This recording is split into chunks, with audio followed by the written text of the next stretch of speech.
acuerdo a la etapa y poder hacer propuestas de mejora para optimizar el desarrollo sano según las necesidades biopsicosociales del infante.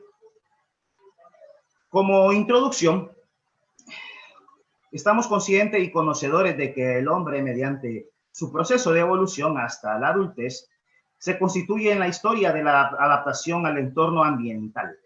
Se tienen diversas concepciones sobre el desarrollo del ser humano, entre las que se destacan la teoría psicosexual de Sigmund Freud, la teoría psicosocial de Erik Erikson, la teoría del aprendizaje de Jean Piaget y para esta conferencia la teoría del aprendizaje de Watson como la sociocultural de Lev Vygotsky. Estas teorías estudian de forma más representativa para nosotros todo el desarrollo evolutivo del ser humano a lo largo del tiempo, logrando adaptarse a los cambios de cada etapa en la vida de cada uno de los mismos. La importancia del desarrollo humano. Bueno, podemos encontrar diversidad de información en la cual muchos argumentos abordan aspectos de la conducta que están muy determinados genéticamente, como el desarrollo de las capacidades motoras. Mientras que por otra parte, también nos encontramos que existen primordiales factores ambientales o influencias externas, pero probablemente cualquier conducta es producto de ambas cosas, sin que pueda hablarse de un solo factor. La interacción, la convergencia entre estos factores externos e internos es tan estrecha que resulta desde todo punto inútil, al menos en el estado actual de nuestros conocimientos, tratar de separar los dos tipos de influencias que producen el desarrollo.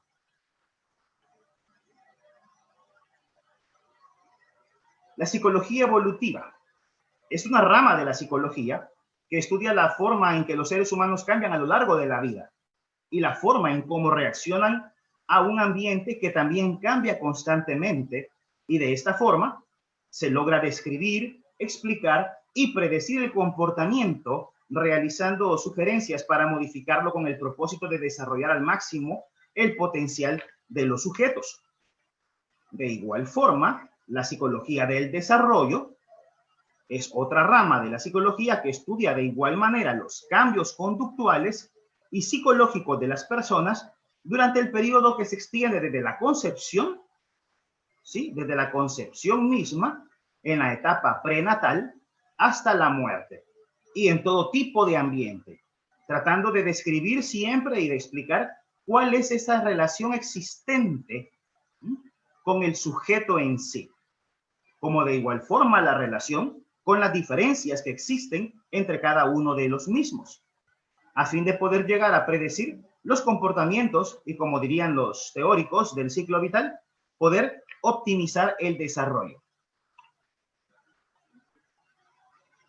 El desarrollo humano se considera un proceso holístico e interdisciplinario por las siguientes razones. Primero, porque es un proceso dinámico, porque hay una potente interacción con el entorno físico, natural y sociocultural. Adaptativo, ya que da respuesta a las situaciones que el medio plantea a través de todos los aprendizajes. Aprendizajes es toda interacción con todo tipo de estímulo y experiencia en el transcurso de la vida o la existencia. Continuo, ya que se desarrolla a través de un proceso que va a durar toda la vida. Integral, pues hace referencia a todas las capacidades del ser humano. No es uniforme, ya que es un proceso individualizado, dependiendo de la edad cronológica del grupo de personas. Cuando entremos en materia, vamos a poder identificar las generalidades o la caracterización de acuerdo a los grupos de las edades. Sin embargo, como muchos teóricos plantean, y lo podemos evidenciar en la vida práctica, el desarrollo evolutivo de cada persona va a depender de todos y cada uno de estos elementos, y por consiguiente, la respuesta por cada uno de los mismos va a ser diferente.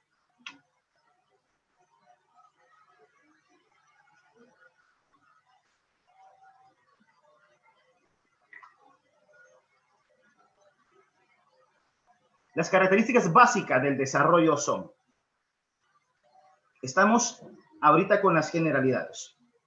Un patrón secuenciado de conductas en orden, gatear y luego la postura bípeda. Vamos a explicar más adelante por qué la importancia del patrón iniciando con el gateo cuando hablamos de locomoción. Va de capacidades más generales a otras más específicas, o como se aborda en las ciencias de la educación física y el deporte, del desarrollo y el fortalecimiento de las habilidades motrices básicas hasta el desarrollo y el incremento de las capacidades físicas condicionantes. Es un proceso continuo, ya que va desde el nacimiento hasta la muerte, un proceso uniforme para cada área, ni para cada rasgo dentro de cada área. Se da una correlación entre desarrollo físico y mental. Aunque todos seguimos un mismo patrón, cada uno tenemos nuestro propio ritmo. Y eso lo podemos identificar en el proceso de aprendizaje de nuestra formación psicopedagógica y la práctica que podemos hacer con las personas que intervenimos.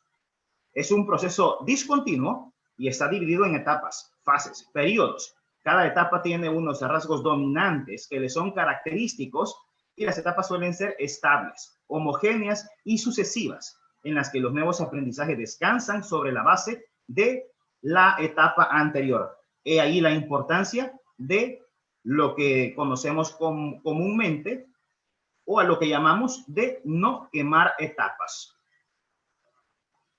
Hay principios del ciclo vital. Según Paul Baltes, son principios fundamentales. El desarrollo dura toda la vida o vitalicia, ¿sí? El desarrollo es multidimensional porque abarca y aborda todas las dimensiones del ser humano, que ya las vamos a ver también más adelante. El desarrollo es multidireccional. La influencia relativa de la biología y la cultura cambia durante el ciclo vital. El mismo desarrollo implica modificación y distribución de los recursos. Este desarrollo es flexible y plástico. Plástico se refiere a plasticidad, hablando del cerebro. Y el desarrollo depende de la historia y del contexto.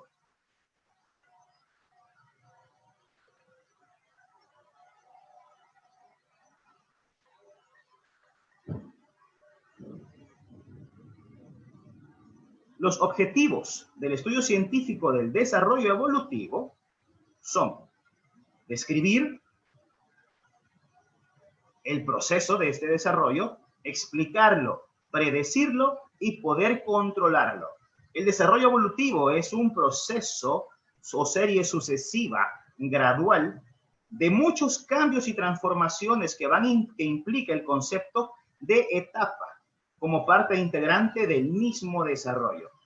Y por consiguiente están determinados paso a paso en el transcurso o a lo largo de cada etapa del ciclo vital y de las condiciones del entorno y de la sociedad.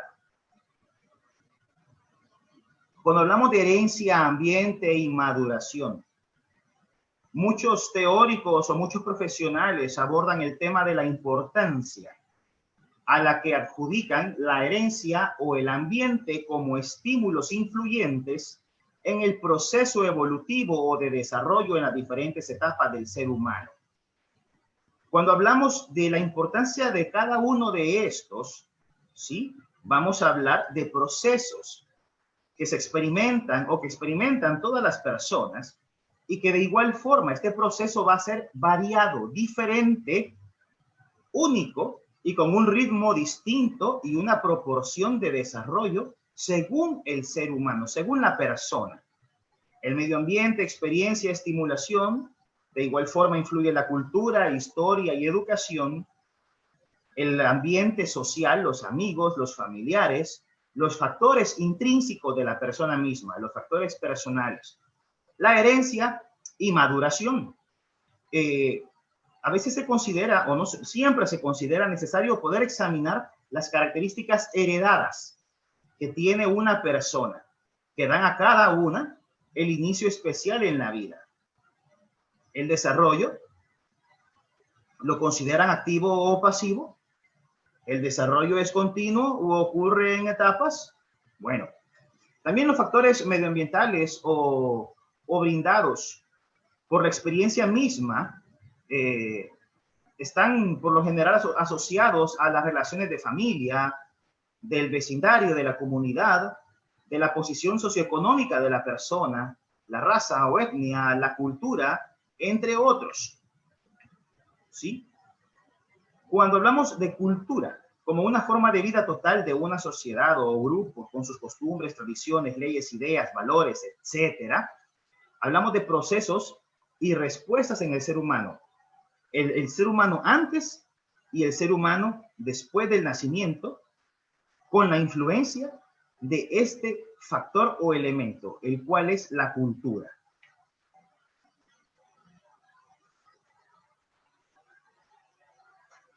Cuando vamos a abordar el estudio del desarrollo o cuando vamos a interpretar, explicar, comprender, entender y dar respuesta a las necesidades y particularidades de las personas con las que trabajamos, en especial en esta etapa, tenemos que tener en cuenta que son dos elementos determinantes que hay que estudiar en el desarrollo. El crecimiento es uno, y este crecimiento se caracteriza por la utilización de gráficos de crecimiento para poder comparar altura, el peso del niño, con el rango estándar que tenemos dado por lo general por la Organización Mundial de la Salud. Este elemento de crecimiento, dentro de sus características están que es un crecimiento cuantitativo, porque hay una variación en número o cantidad, y al mismo tiempo es cualitativo, ya que hay una modificación de la conducta, de la estructura o la organización mental, de las ideas y del pensamiento del niño. Por consiguiente, estos cambios son continuos y ocurren durante toda la vida, y siendo más notables durante la niñez.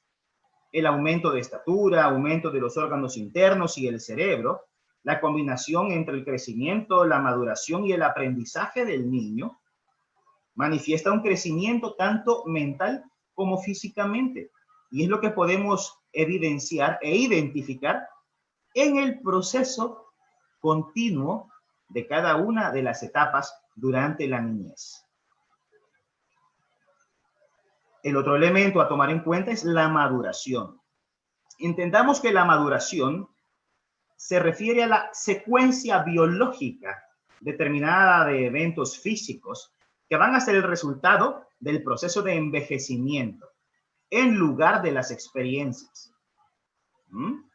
La maduración también hace referencia a los cambios morfológicos y de conductas específicas determinadas por la genética y sin la ayuda de ningún aprendizaje. Quiere decir que este proceso o este elemento va a tener lugar independientemente de las diferentes experiencias que el niño tenga con el entorno. Hay factores internos y ambientales que pueden afectar. Factores como el comportamiento que dependen primordialmente de la maduración y aparecen cuando el organismo está listo, no antes. Un ejemplo típico es la capacidad del niño de poder sostener su cabeza. Y más adelante vamos a ir explicando cómo está orientada todo este proceso evolutivo del desarrollo, tanto en crecimiento como en maduración. Otros factores como la nutrición y las variables ambientales, el clima afectivo, estimulación o experiencia del niño, etc. Otro ejemplo es el lenguaje. Antes de que los niños hablen, tienen que haber ocurrido cierto nivel de maduración neurológica y muscular. No obstante, si no es expuesto a conversación, el niño difícilmente llegará a desarrollar esta capacidad.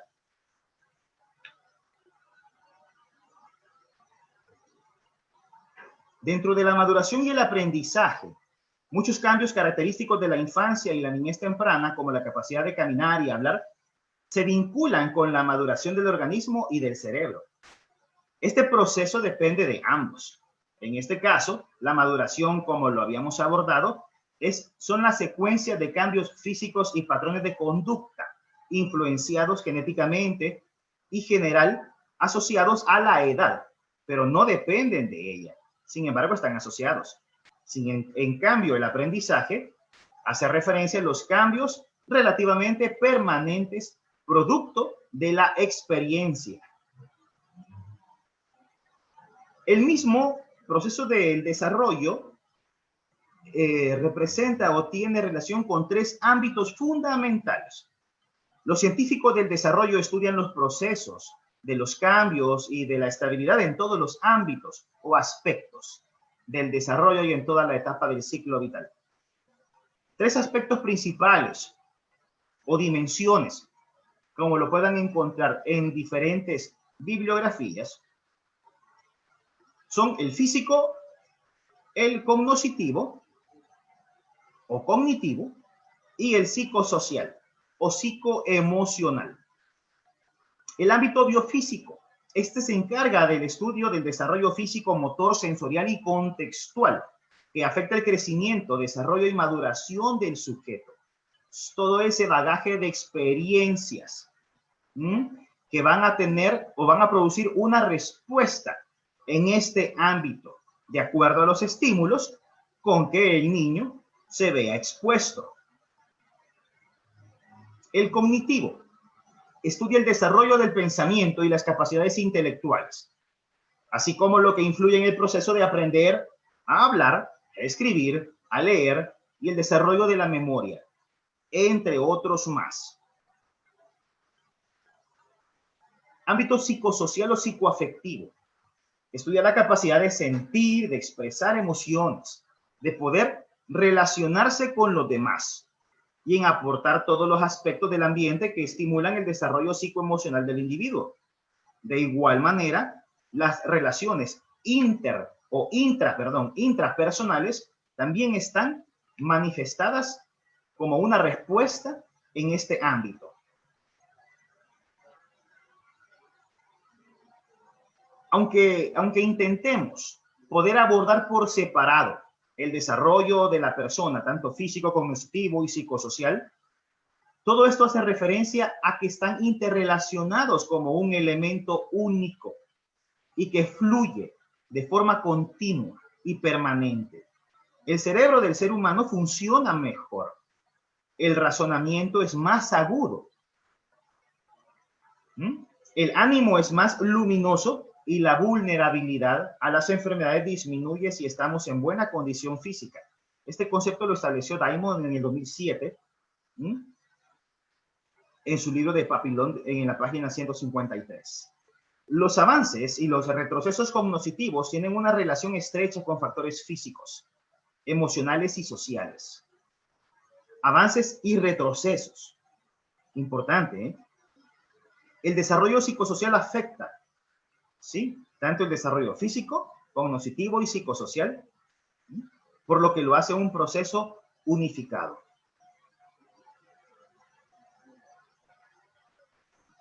Algunas teorías del desarrollo. Encontramos entre los teóricos a Sigmund Freud, el cual establece el desarrollo en 4 fases o etapas. La teoría de Erik Erikson con el desarrollo psicosocial, que está formada por 8 etapas distintas, cada una con 2 resultados posibles. La teoría de Jean Piaget, que descubre los estadios del desarrollo cognitivo, desde la infancia a la adolescencia, y lo divide en 4 periodos importantes. Distingue además 3 tipos de conocimiento que el sujeto pueda poseer, y estos son el físico, el lógico-matemático y el social. Y la teoría de Lev Vygotsky, que él sostenía que los niños desarrollan su aprendizaje mediante la interacción con el mundo circundante y que la adquisición de nuevos y mejores habilidades cognitivas, como el proceso lógico de su inmersión a un modo de vida, está dado por la relación con el entorno social. Y vamos a hacer una mayor profundidad con las teorías de Jean Piaget, que son con las que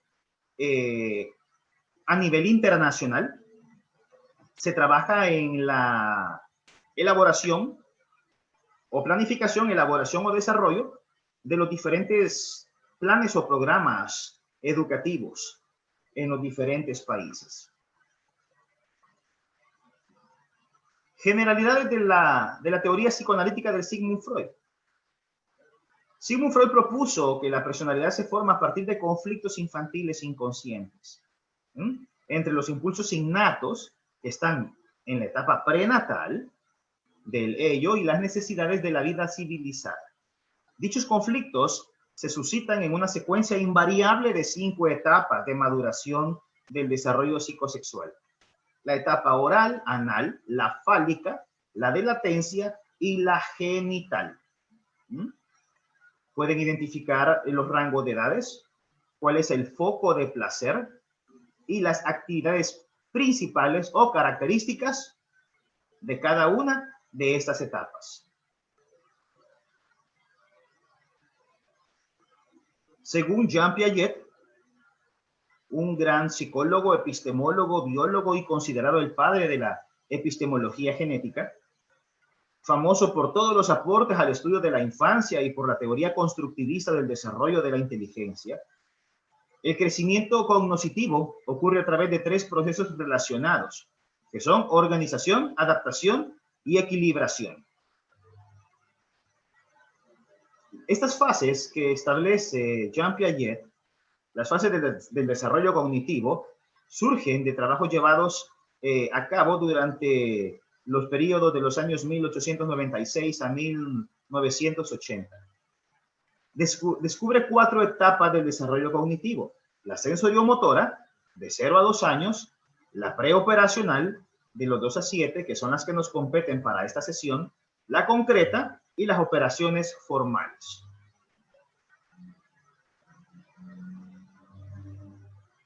La teoría cognitivista o cognoscitiva de Lev Vygotsky. ¿Sí? La interacción social es el contexto idóneo para adquirir los conocimientos propios de una cultura.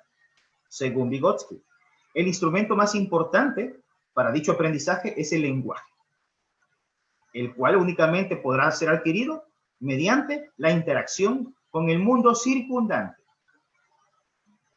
Esta teoría de Vygotsky fue bastante importante y es muy representativa para los educadores para poder entender un poco más sobre la influencia del entorno en el proceso del desarrollo cognitivo de los niños. Dentro del desarrollo se comprenden las siguientes etapas del ciclo vital. La prenatal, que es una sola, que dura desde la concepción y finaliza en el nacimiento. La postnatal, que es desde el momento del nacimiento hasta la muerte, la vejez y la muerte.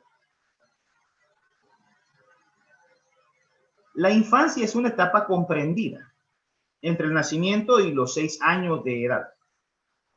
Me permito especificar o aclarar que van a encontrar algunas teorías o bibliografías en la cual hay documentos que solamente hacen referencia a la infancia hasta no mayores de 5 años, hasta 6 años o hasta los 7 años, ¿sí? Que es la etapa preescolar, como también tiene otra clasificación. Pero lo van a encontrar de acuerdo al contexto sociocultural y político de cada uno de los países, de donde en este caso se haya realizado este tipo de clasificación. Esta etapa, la etapa de la infancia, se divide en varias fases. Desde el nacimiento o el recién nacido, como que recibe el nombre de neonato, luego el de lactante y posteriormente el de infante.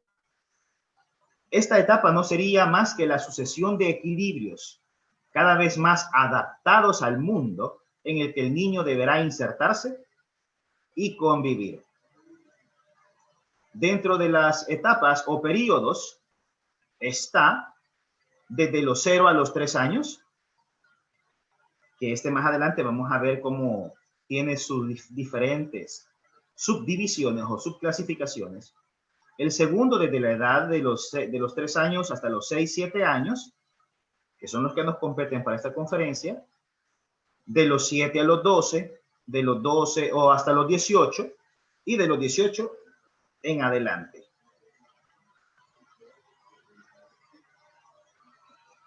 Existen ciertas bases neuropsicológicas del desarrollo en los infantes, y este es el aporte que desde los últimos aproximados 10 años nos aportan las ciencias o nos aporta la neurociencia o la ciencia de la neurología, en la cual hacen propuestas y descubrimientos importantes con respecto al desarrollo cognitivo y social del infante, en el cual consideran que es el momento del desarrollo más significativo en la formación de las personas. ¿Por qué? Porque aquí se dan procesos organizativos de estructuras funcionales en el cerebro, que los mismos constituirán las bases fisiológicas de las funciones cerebrales que configuran las condiciones y predisposiciones del aprendizaje. De igual forma, la falta de estimulación y de cuidados en edades tempranas tiene efectos devastadores e irreversibles en el desarrollo de las funciones cerebrales, ya que se altera su organización y disposición frente al aprendizaje. Un ejemplo es el desarrollo de la capacidad del habla. Si el niño no es estimulado positiva y adecuadamente desde el vientre materno, después del nacimiento y en los primeros días o meses de vida, difícilmente va a poder desarrollar esta habilidad, lo que va a tener ciertos daños e irreversibles en el futuro para poder lograr nuevos aprendizajes. No quiere decir de que no va a poder llegar a hablar en algún momento o etapa de su vida. Claro que sí, lo va a poder hacer de forma muy fluida, como cualquier otra persona que sí tuvo la oportunidad de haber sido estimulada o estimulado. Sin embargo, cuando hablamos de que los efectos devastadores son irreversibles, se refiere a irreversibles a la etapa en sí. Existen leyes y principios del desarrollo físico que tenemos que tomar siempre en cuenta cuando trabajamos con estas edades. Y una es la dirección de la maduración. La ley cefalocaudal o de arriba hacia abajo es fundamental poder conocerla para poder interactuar, para poder realizar o intervenir oportuna y adecuadamente en la estimulación en esta etapa. El crecimiento ocurre de arriba a abajo. El desarrollo sensorial y motriz procede de acuerdo con el mismo principio, y los bebés aprenden a usar las partes superiores del cuerpo antes que las inferiores. Un ejemplo básico, sencillo y fundamental es el control de la cabeza, el manejo de sus manos, que ocurre mucho antes de llegar a poder controlar y dominar el manejo de las extremidades inferiores. La otra ley es la proximodistal, en la cual el crecimiento y el desarrollo motriz ocurre antes en las partes próximas al eje corporal. Dentro de las leyes y principios del desarrollo psíquico, tenemos que dependen de factores biológicos sociales, que es necesario poder entrar en ese proceso de aprendizaje, que es el que permitirá la realización de acciones prácticas, acciones internas y acciones de orientación. Establece la necesidad de la enseñanza consciente de que al niño lo que necesita, que se le asegure para su desarrollo pleno. El desarrollo del niño no transcurre de forma regular, es permanente. Y las etapas del desarrollo por edad no coinciden en todo con las etapas del desarrollo biológico, pero sí dependen de condiciones históricas y sociales. Es por eso que nos podemos encontrar en las diferentes etapas con las que trabajemos o con las diferentes edades que trabajemos, que tenemos niños o niñas, que hay ciertas características que no responden a la norma, que no responden al estándar de características de esa etapa o de esa edad. De igual forma, se observan diferencias individuales, como lo estamos diciendo, tanto a nivel de desarrollo psíquico, lo que se refiere a ritmo de aprendizaje, así como distintas cualidades psicológicas e individuales del mismo. ¿Qué ocurre en cada una de las etapas de la infancia? Para poder comprender cómo piensan, cómo actúan, cómo sienten los niños en esta etapa de la infancia, tenemos que hacer una clasificación más específica de los periodos por los que va pasando el niño durante su desarrollo. ¿Sí? Y para poder entender cómo o qué ocurre en el área cognitiva, en el lenguaje, en la socioemocional y en la motora, vamos a hacer o es necesaria dicha clasificación. La primera infancia comprendida entre el primero y el tercer año de vida, o sea, desde el nacimiento hasta que cumplen los 3 años. Este coincide con la etapa en que los niños asisten a la escuela infantil o al preescolar, saliendo de la misma. Y la evolución en las diferentes áreas será la siguiente. La caracterización biopsicosocial de la infancia, en este caso del periodo neonatal, que está comprendido en los primeros 28 días de nacido del niño o el primer mes de vida. Este es uno de los periodos más importantes. No quiere decir que la etapa prenatal, que va a ser tema de abordaje en otra conferencia, no lo es también.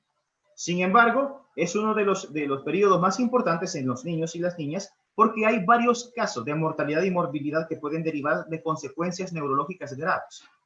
Durante este tiempo, ellos aprenden de todo lo que se les rodea, distinguen fonemas y se empiezan a comunicar con sus más cercanos sin dominar el lenguaje. Con respecto a los cambios físicos en la etapa, el cuerpo empieza a crecer, pero no la cabeza. ¿Ok?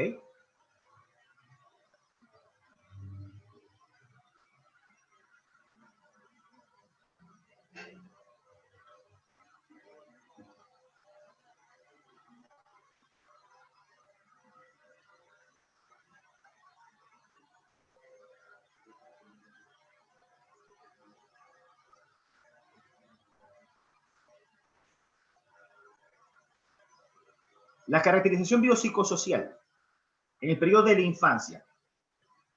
Tenemos de 0 a 3 años y de 3 a 6, 7 años.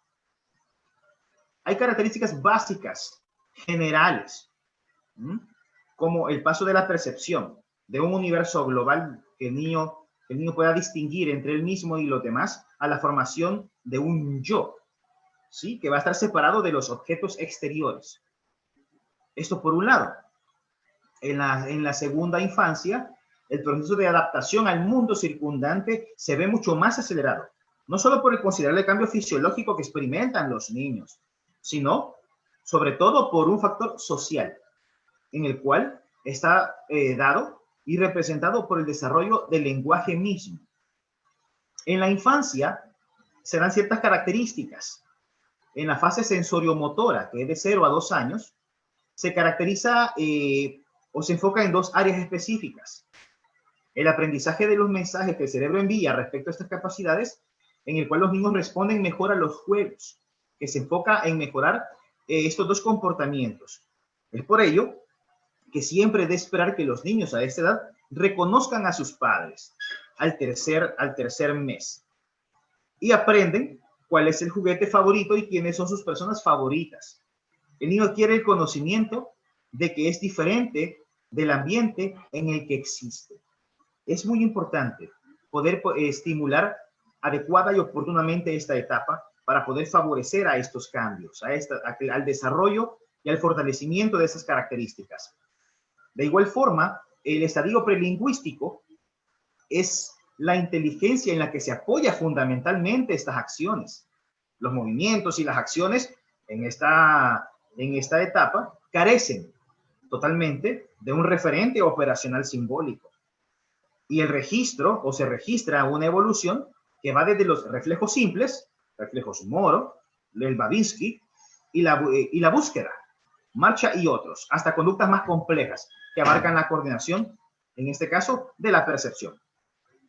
Y algunos logros madurativos más relevantes en este periodo, durante los primeros 3 meses de vida del bebé, es que comienza a interactuar con las personas que le rodean. Sonríe, responde a la voz de la madre, a la voz del padre o del cuidador. Comienza a sonreír, saca su lengua, extiende los brazos para poder pedir el contacto físico, que sea sostenido, que sea levantado, sostenido en el regazo. Y comienza el balbuceo, que es el intento de poder unir los fonemas con mayor o menor acierto. Otros logros relevantes, madurativos, de los 6 a los 12 meses, es la etapa del descubrimiento, en la que el bebé comienza a gatear. Y según se acerca el año de edad, será capaz de sostenerse de pie e incluso dar unos pasos con dificultad. La importancia del gateo estriba en el desarrollo integral de los 2 hemisferios del cerebro. La capacidad de poder trabajar ambos hemisferios va a permitir una mayor cantidad y desarrollo de enlaces neurológicos que van a ser los principales detonantes o referentes para nuevos y futuros aprendizajes. El aumento o incremento de la independencia y de la curiosidad del mismo es el querer explorarlo todo. Es en la etapa en la cual él todo lo quiere tocar y todo se lo quiere llevar a su boca. ¿Es una etapa de riesgos? Sí, estamos claros de ello. Es por eso que hay que tener mucho cuidado para poder evitar dejar cualquier objeto que represente un peligro para el bebé. El lenguaje avanza y el bebé aprende nuevas palabras. Aprende a decir mamá, papá o a nombrar el objeto favorito, señalar los mismos, descubrir que no están solos, que hay más niños. Y aunque en algunos casos tímidamente, comienzan a interactuar con ellos. Otros logros madurativos de 12 a 24 meses hasta el segundo año de vida, sí, es la autonomía en la cual el niño quiere hacer las cosas por sí solo. Esta es una etapa importante en la intervención pedagógica con ellos para poder permitirles desarrollarse como seres individuales. Sin embargo, se acerca una etapa en la cual, o está vinculada con una etapa que conocemos popularmente como rabietas y los celos. ¿Sí? ¿Por qué? Porque la maduración de su cerebro no tiene la capacidad de poder entender, procesar o comprender ciertas normas y límites establecidos para los adultos o las personas más grandes. Y es una etapa en la cual la manifestación del apego se ve bastante fortalecida, principalmente con la madre. Estas son las etapas del desarrollo en la infancia, en el desarrollo físico, desarrollo cognitivo, desarrollo psicosocial. Es muy importante conocerlas, identificarlas, para poder saber cómo debemos intervenir adecuada y oportunamente con los mismos. En el área cognitiva, del lenguaje, del área socioemocional y el área motora, es importante comprender cómo funciona o cuáles son las características del cerebro del niño en esta etapa, para poder caer en el error de cometer atropellos al desarrollo del mismo o a la realización o a la intervención con actividades que no están acorde al nivel de maduración de esta etapa que están transitando los niños. En esta etapa el niño es una persona egocéntrica, ¿sí? Porque la maduración cerebral no le ha permitido poder ir más allá y procesar la información de que el niño es igual a otros. El mundo gira alrededor del niño.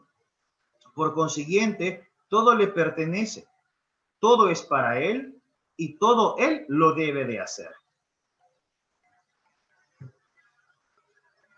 El desarrollo de la infancia, de los 2 años en adelante. Esta etapa es cuando es hasta que el niño alcanza sus 7 años de edad aproximadamente. Ya los niños pueden decir muchas palabras, pueden decir la hora, pueden expresar lo que piensan, pueden decir con claridad qué es lo que quieren, ¿sí? De igual forma, pues tienen la capacidad de la utilización de los símbolos y del desarrollo de las habilidades para poder advertir los nombres de las cosas que están presentes. El pensamiento del niño empieza a salir de la etapa egocéntrica, pero de igual forma, su proceso o su etapa de imaginación se ve bastante fortalecido, entre muchas otras características. La preoperacional, de los 2 a los 7 años, que es la misma que estamos abordando. El niño desarrolla todo el sistema representacional. Emplea y usa los símbolos para poder representar personas, lugares, eventos. El lenguaje y el juego imaginativo son manifestaciones importantes de esta etapa. Sin embargo, el pensamiento lógico aún no lo es. En esta segunda infancia se ven algunas características tanto en el área cognitiva, del lenguaje, socioemocional y área motora, que son importantes y fundamentales para poder saber seleccionar cuáles van a ser las actividades que vamos a elegir para los mismos al momento de intervenir con actividades físicas, recreativas y lúdicas con los mismos, ya sea en casa o desde cualquier otro campo de la ciencia que nos relacionemos con esta etapa de la vida.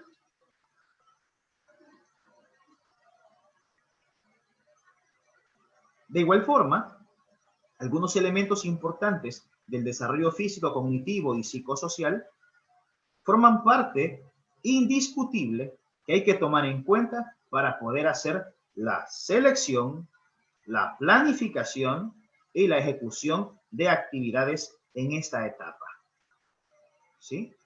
El poder conocer de que existe una consolidación del proceso de memoria, del lenguaje, que la inteligencia se vuelve más predecible, que la experiencia del preescolar es común, pero es más de la preprimaria. La autoconcepción del mismo en el desarrollo psicosocial es mayor y es más compleja, porque la autoestima es más global. Hay un incremento de su independencia y por consiguiente una mayor iniciativa y autocontrol en el mismo. En este caso, algunas principales características del desarrollo de la infancia es que los juegos son más imaginativos y elaborados. Podemos elegir ese tipo de actividades. De igual forma, son comunes el altruismo en ellos, la agresión y el temor. ¿Por qué? Porque son respuestas naturales del ser humano. La familia en este caso todavía es el centro de la vida social. Pero empieza a manifestarse que otros niños comienzan a tomar mayor protagonismo e importancia en la vida de los niños. Hay directrices sobre la actividad física y el comportamiento sedentario y el sueño.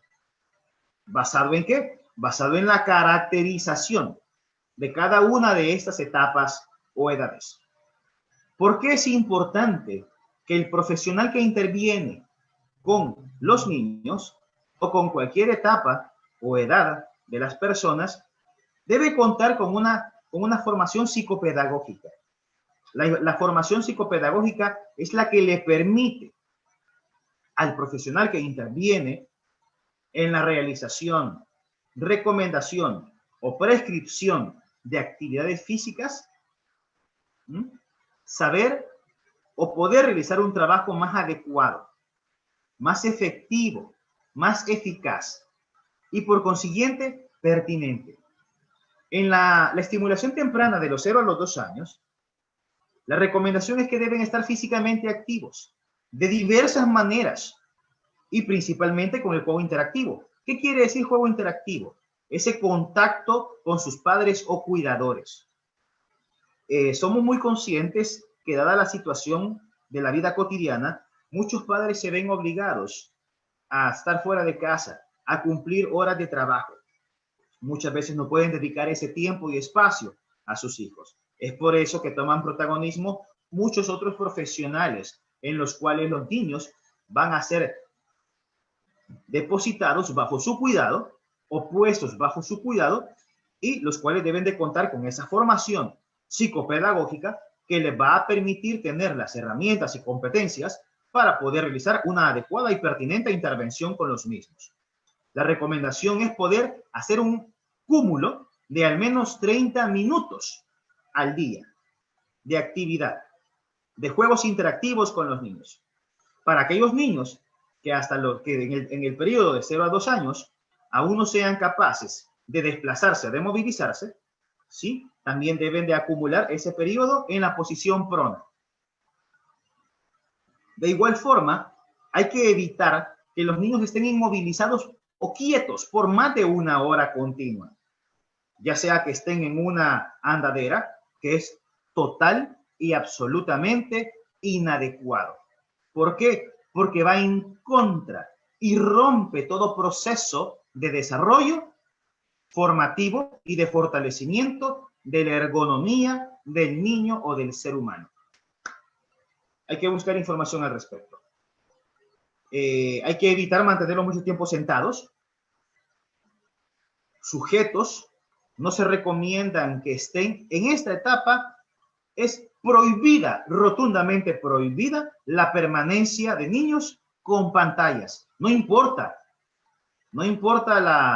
el tamaño o la distancia. El objetivo es que no estén en permanente contacto con las pantallas. Las recomendaciones de horas de sueño están entre 14 y 17 horas de sueño, contando las siestas, ¿sí? De 0 a 3 meses. De 12 a 16 horas de sueño, de 4 meses a 11 meses, ¿sí? Y el sueño, por consiguiente, debe ser de buena calidad. En los niños y niñas de 1 a 2 años, deben acumular un promedio de 180 minutos de actividades, entre ellas físicas, durante el día, con intensidades de vigorosas, entre moderadas y vigorosas. Cualquier actividad que genere movimiento, tareas del hogar, tareas de jardín, cualquier otra opción es muy buena y viable para poder educar en valores. Y mucho mejor si es junto con los padres. Las recomendaciones de sueño son entre 11 y 14 horas de buena calidad. Y de igual forma, incorporando las siestas. Con respecto a las recomendaciones de comportamiento sedentario y el sueño, de igual manera, no se debe de permitir que los niños estén inmovilizados o quietos o inactivos por más de una hora continua. En el caso de los lactantes de 1 año, no se recomienda que permanezcan inmóviles en frente de una pantalla. Sí, como lo dijimos anteriormente, está totalmente prohibido. En el caso de los niños y niñas de 2 años, no deben de permanecer inactivos por más de 1 hora. ¿Sí? Y la recomendación es que en esos momentos de inactividad, lo más recomendable es poder interactuar con la lectura. Lecturas narrativas que estimulen mucho la imaginación de los niños. Estimulan mucho el desarrollo del lenguaje. Leerles a los niños. Con respecto a los niños y niñas de 3 a 6 años y las directrices sobre la actividad física, comportamiento sedentario y el sueño, es que deben acumular en 24 horas al menos 180 minutos de actividad física y juegos lúdicos. Se recomienda un máximo de 1 hora de exposición ante cualquier pantalla en esta etapa. Es la razón estriba en el efecto neurológico que las pantallas tienen en el cerebro humano. Al menos en esta etapa, Es permitido un máximo de 1 hora de exposición ante una pantalla. El ideal sería 0. Y mantener un tiempo entre 11 y 14 horas de sueño ininterrumpido, incluyendo las siestas. Les voy a compartir un video corto. Este video corto lo trabajé para el Instituto de Nutrición de Centroamérica y Panamá, INCAP, y aborda de una forma narrativa todas aquellas actividades que debemos de realizar con estas etapas. De igual manera, se hace la recomendación de que la realización de las actividades físicas deben de nacer en el seno familiar. Bueno, comparto con ustedes.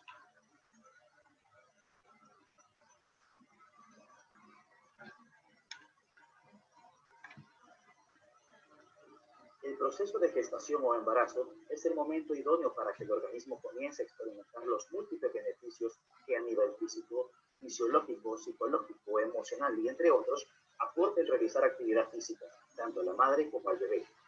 El control y la evaluación temprana son fundamentales y serán los determinantes para saber elegir la actividad física idónea durante la gestación y garantizar así un buen proceso tanto en el embarazo, el parto y el puerperio.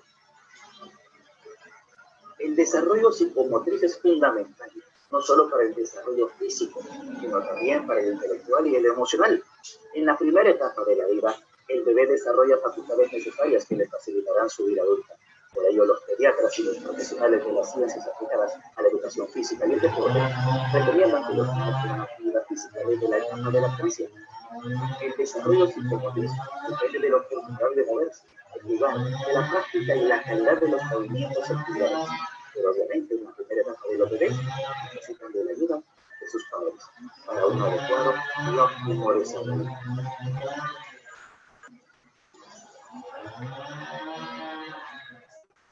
La familia es la base de nuestra sociedad, en donde cada uno de nosotros crecemos y nos formamos como personas en muchos sentidos de la vida. Siempre es importante estar adecuadamente informado y asesorado de qué, cómo y cuánta actividad física debemos de realizar. La práctica de actividad física o deporte en familia no solo une a los miembros de la misma, sino que sirve de ejemplo para que los más pequeños lo incorporen en su vida de forma natural. Los niños siempre disponen de un enorme caudal de energía, nada mejor que canalizarla a través de la actividad física, inculcando el hábito desde edades tempranas para asegurar que lo conserven el resto de sus vidas. El deporte en familia también promueve la autoestima. Si los niños sienten que sus padres le dedican tiempo, aprenderán a valorarse más. Asimismo, tendrán más herramientas para adelantar una socialización adecuada en el mundo. Cualquier tipo de actividad física que se practique con regularidad es una forma de garantizar la buena salud de todos los miembros de la familia. Entre los múltiples beneficios que hacer actividad física nos proporciona en nuestras vidas, podemos mencionar, a nivel físico, ayuda a mantener el buen estado físico y evita el sedentarismo. También contribuye a prevenir el sobrepeso y la obesidad. Entre los beneficios psicológicos podemos mencionar, facilita el proceso de aprender a proponerse metas y esforzarse por conseguirlas. De igual manera, incrementa la tolerancia a la frustración, ya que no todos los objetivos se logran en la práctica deportiva. También nos brinda beneficios a nivel social, el practicar deporte en familia, y dentro de esos podemos mencionar el aprender a ganar y a perder, sin frustrarnos, o envanecerse por ello. También ayuda a canalizar los conflictos familiares, une los lazos familiares.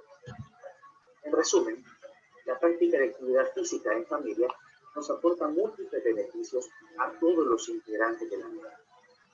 Debemos aprovechar al máximo el tiempo, informarnos adecuadamente, asesorarnos, documentarnos, preocuparnos y responsabilizarnos por nuestra familia. Porque en definitiva, hacer actividad física en familia es una gran idea.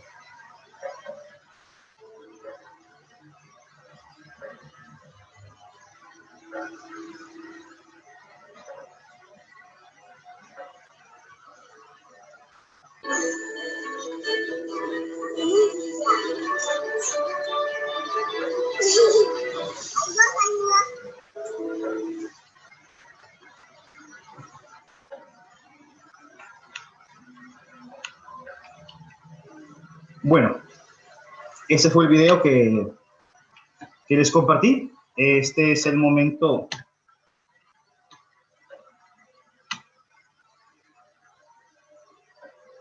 Estas son algunas de las bibliografías o referencias bibliográficas consultadas para la realización de esta conferencia.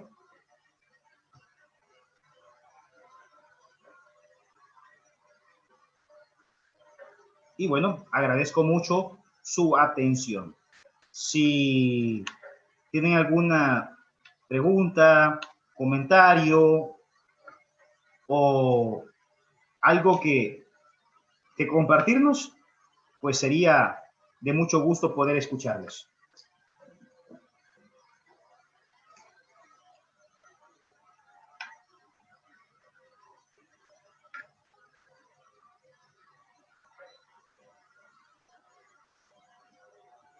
Si no hay comentarios, nuevamente agradecerles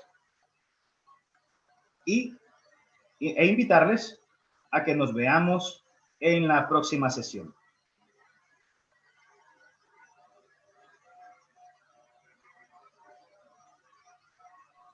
Muchas gracias, licenciado. Excelente presentación. Muchas gracias por su tiempo.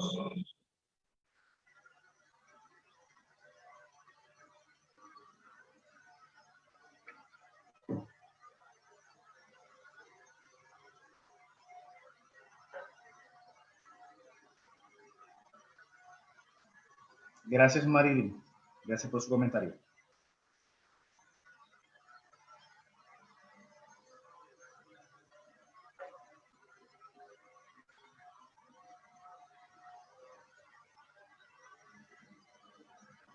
Correcto, Rubén. Es importante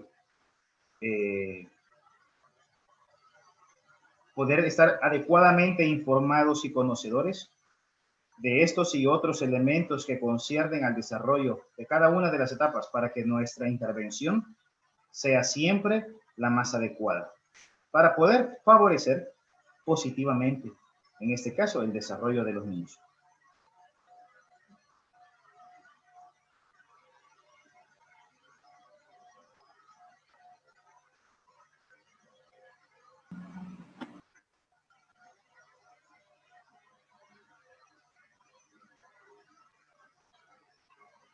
Excelente evolución la de tu sobrina, Rubén. Excelente evolución. Hay que mantener ese estímulo de manera constante y permanente. Hola, ¿me escuchan? Claro que sí, se le escucha. Ah, ok, tengo una pregunta. He escuchado sobre la actividad física en niños, sobre todo en los varones, que no sé si es mito, ¿verdad? Pero para eso es la pregunta, para despejar estas dudas. ¿Qué tan real es que cuando los niños se someten a actividad física de una manera, digamos, en la escala, ¿verdad? Puede ser moderada a mayor, tienen una pérdida en su talla, una pérdida en la talla que no recuperan, es decir, que se quedan pequeñitos, que no desarrollan el total de la talla que pudieran alcanzar cuando se someten a actividad física? ¿Qué tan real es eso?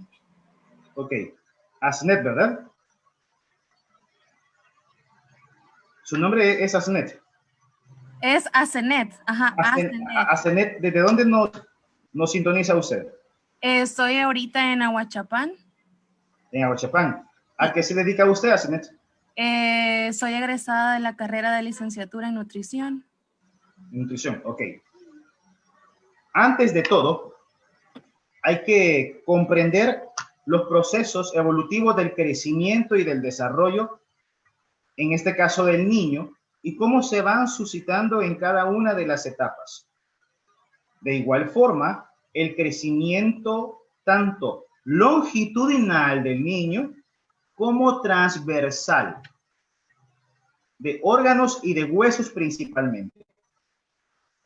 La actividad física es el estímulo más significativo y representante que entre más es mejor para los niños cuando se realizan en actividades de intensidad que vayan de moderado a vigoroso, realizando actividades que estimulen el desarrollo de su capacidad cardiopulmonar o cardiorrespiratoria, como también que puedan estimular el fortalecimiento muscular o del sistema osteoarticular.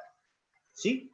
Entonces, la creencia popular de que cuando los niños hacen mucha actividad física y que se cansan y que quedan extenuados, siempre y cuando la dosificación, por muy intensa que sea la carga, que sea la recomendada según la edad, para no poder incurrir en un daño a la salud del mismo.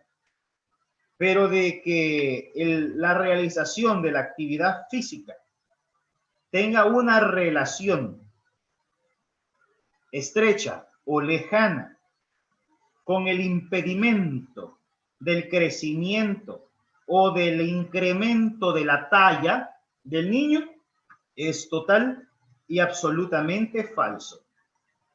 No existe ninguna evidencia científica que permite establecer una relación entre estímulo de actividad física versus acortamiento del crecimiento.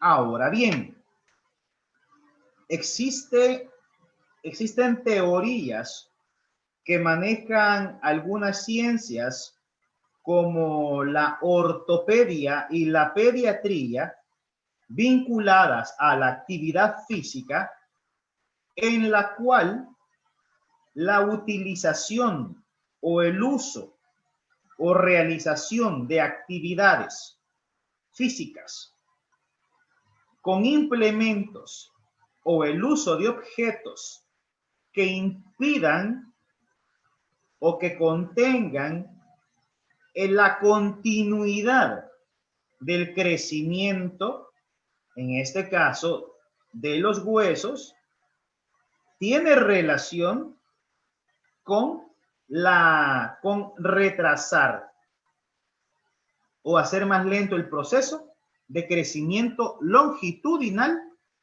o de la talla de los niños. ¿Me di a entender, Asenet?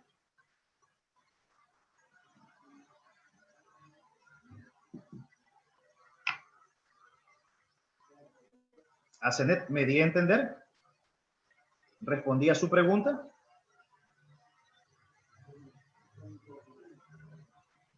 Hola, sí, hola, sí, disculpe, es que estaba escuchando, mis perros están ladrando y quería evitar el ruido. Sí me respondió la pregunta y en relación a la parte nutricional, sabemos de que los niños en etapa de crecimiento necesitan un mayor ingesta de nutrientes y energética por lo mismo que están en desarrollo, ¿verdad? Y crecimiento. Entonces, para poder lograr el desarrollo óptimo, se debería de dar un mayor gasto energético a un niño que tiene ejercicio. ¿Y cómo se consideraría que ese ejercicio es moderado, que se necesita implementar más de los nutrientes, ¿verdad? De sus calorías para tener pues garantizado el desarrollo del niño? No sé si me estoy dando a entender con la pregunta. Ejemplo, sí. Ejemplo, por decir un niño que tenga unos 6 años de edad, no recuerdo ahorita las calorías por kilogramo de peso, que son los que garantizan el crecimiento del niño. Entonces, por ejemplo, si yo tengo una hija que está estudiando ballet o que la tengo en gimnasia rítmica, obviamente su gasto energético va a ser mayor debido a la actividad física que tiene. ¿Cierto? Correcto. Ajá, muy bien. Entonces, como su experiencia o sus conocimientos, ¿cuánto usted, porque como es multidisciplinario el desarrollo de esta niña, que está en ballet, está en un deporte que es pues que exige bastante, entonces se tendría que mantener igual el requerimiento energético o tendría que aumentarse adecuado para que la niña no tuviera algún retraso? Porque sabemos de que muchas niñas, o sobre todo en esta rama, pues tienden a tener un déficit y terminan incluso con unos índices así como que se quedan pequeñitas, y eso es verdad porque conozco el rubro, porque no tienen como la alimentación adecuada por lo mismo de estar en un nivel de delgadez como extremos para poder desarrollar el deporte, ¿verdad? Entonces, ¿en qué momento o podría hacerse las modificaciones adecuadas para ese tipo de deportes en niños? Porque como usted mencionaba la actividad física, como lo que usted puso en su video, ¿verdad? Actividades moderadas, pero no es como una disciplina. Entonces, en los niños que tienen una disciplina de deporte, se tendría que hacer este ajuste. Voy a hacer una aclaración, Asenet. Una actividad física, cuando cumple con las características de control o planificación, dosificación y evaluación, implican cambio. Esta actividad física, sea cual sea, puede ser igual o más exigente que cualquier otra actividad categorizada como deporte o actividad física competitiva. La diferencia estriba muchas veces en que una se realiza con fines competitivos y la otra no. Pero de igual forma, ambas comprenden procesos de planificación, dosificación, evaluación o control. ¿Me doy a entender? Ok. Entonces, los requerimientos nutricionales de los niños en la infancia lo dicta el niño mismo. El niño por lo general es el que pone el límite como hasta aquí o como un poco más. Depende cuál sea su necesidad. Ahora bien, existe un factor educacional que es el importante y el que debe de manifestarse y prevalecer desde el inicio. Con esto quiero decir, cuando hablo de un factor educacional, es que el niño no sea mal estimulado o que no se ve expuestos a estímulos inadecuados de alimentación, como por ejemplo azúcares, bebidas gaseosas y carbonatadas, almidones o azúcar refinada, entre otros. Es muy cierto que el niño debe de comer de todo, ¿sí? Pero no debe de abusar de esos grupos de alimentos. Debe de prevalecer mucho los carbohidratos complejos, como los cereales, las proteínas, las frutas y las verduras, las leguminosas, etc. Pero evitar lo que conocemos como dulces o golosinas o frituras. Eso es importante. Entonces, un déficit calórico en la infancia, claro que va a estar relacionado no solamente con la limitación del crecimiento o de la talla del mismo, sino que también va a estar relacionado generalmente con otros procesos, tanto cognitivos, socioafectivos, entre otros. ¿Respondí a su pregunta?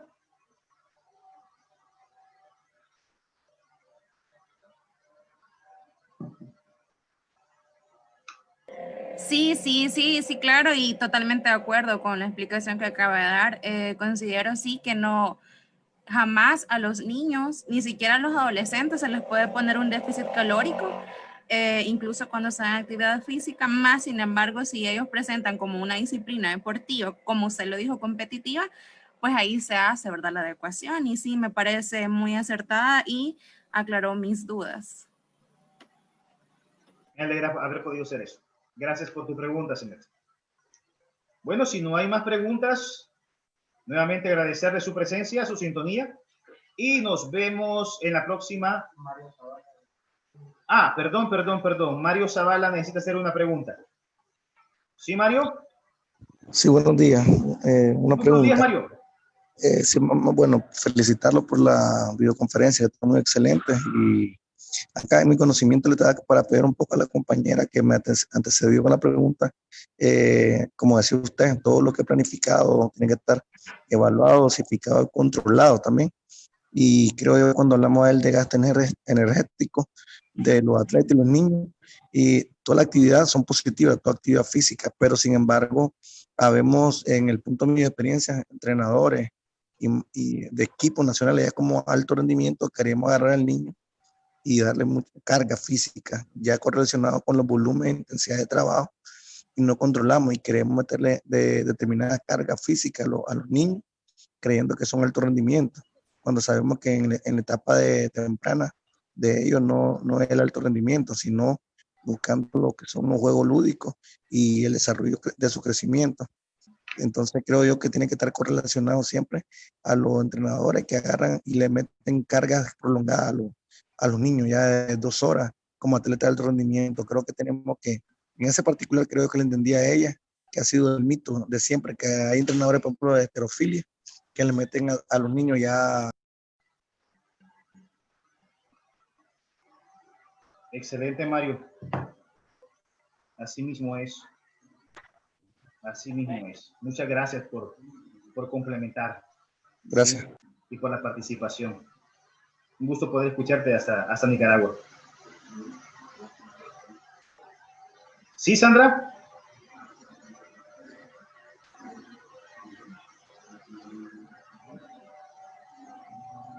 Le escuchamos, Sandra. Active su micrófono.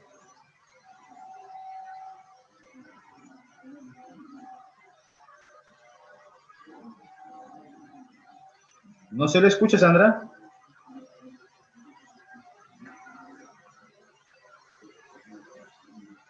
Hola, Sandra. ¿Le escuchamos?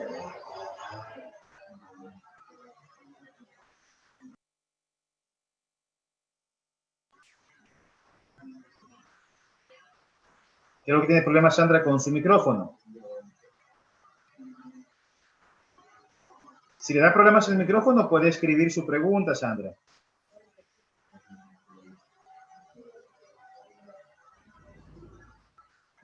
Sí, Sandra, no se escucha. Active el micrófono. Inténtalo.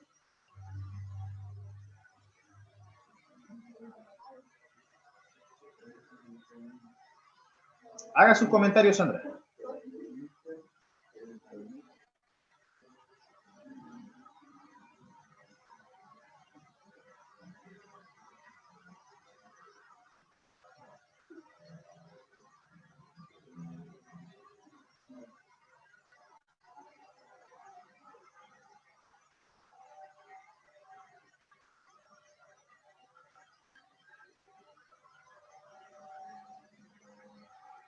Aquí en El Salvador, cada niño hasta los 10 años de edad debe acudir a control de niño sano.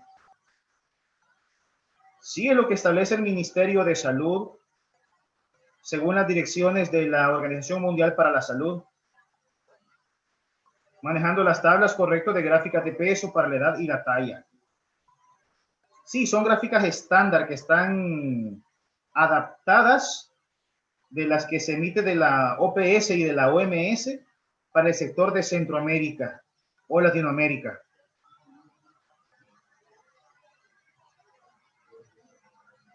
Gracias, Sandra. Gracias por su comentario.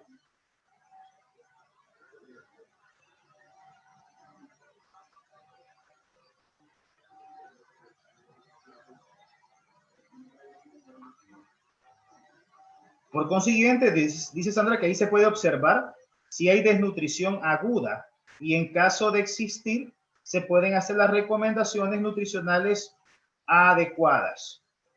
¿Es correcto? Y a la larga, evitar desnutrición crónica que afecte la talla.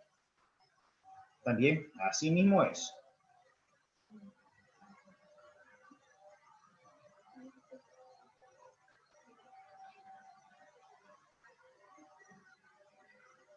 Agradezco muy atentamente la participación de cada uno de ustedes. Lo importante es poder generar este espacio, sí, de interacción y de compartir el conocimiento.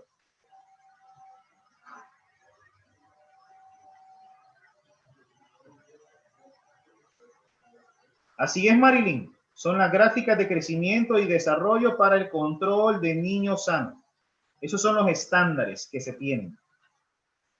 Sin embargo, como pudimos abordar los elementos en la conferencia, existen particularidades que van a ser determinantes en el desarrollo o maduración y crecimiento de cada uno de los niños según las distintas edades. Aquí podemos encontrar niños que salen de la norma y por los cuales deben de realizarse las respectivas adaptaciones para poder favorecer la continuidad de su desarrollo. Nuevamente, muchas gracias por su presencia. Que tengan un muy buen día y nos vemos en la próxima transmisión. Hasta pronto.